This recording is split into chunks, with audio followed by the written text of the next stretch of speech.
You're listening to the Curious About Cannabis Podcast. I've worked after grad school as a consultant with quite a few different nutraceutical manufacturers, both doing chemistry and quality control as it relates to product development, but also published research doing basic pharmacokinetics for like over-the-counter dietary supplements. Mm-hmm. And can you explain to people what pharmacokinetics is? Yeah, I mean, it's a big thing in drug development and drug validation. But on the dietary supplement side, there's a fair bit of this kind of work. It's looking at the level of either a compound or its metabolites as it passes through your body. And complete pharmacokinetics and pharmacodynamics, is a physical tracing of the entire mass of a dose of something that you eat. And you would account for, every milligram that you take, what your body does with it and where it comes out, essentially. Yeah. Basic pharmacokinetics for a dietary supplement would be maybe you take Oregon grape supplement, and then every hour or two, depending on like how we presume what happens to berberine in your body, maybe we would collect blood every hour or two for the course of a day, or maybe even 2 days, and look at the level of, in the case of Oregon grape, berberine in your bloodstream and how it goes up and back down over time.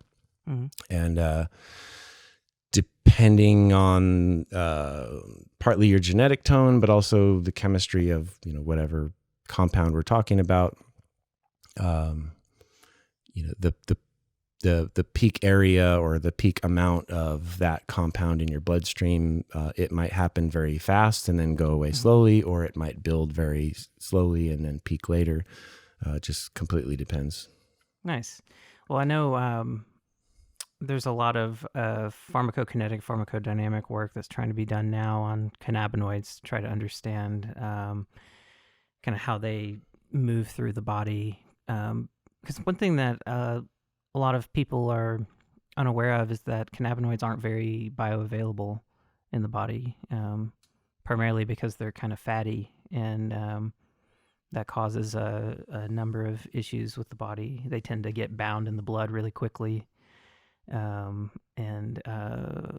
like basically glucose will adhere to some of those compounds, make these conjugate compounds that then just kind of get excreted. I think sometimes because, especially THC-rich cannabis, because it elicits, that euphoric effect or intoxicating effect, that's presumed that it's very active in the body, very bioavailable. But research is kind of showing that it's not really the case.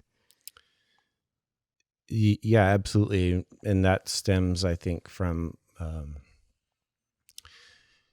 like the binding kinetics, if you will, of THC and its metabolites to CB1 receptors, is that very tiny amounts that make it through the blood-brain barrier are plenty enough to elicit the classic THC euphoria. I mean,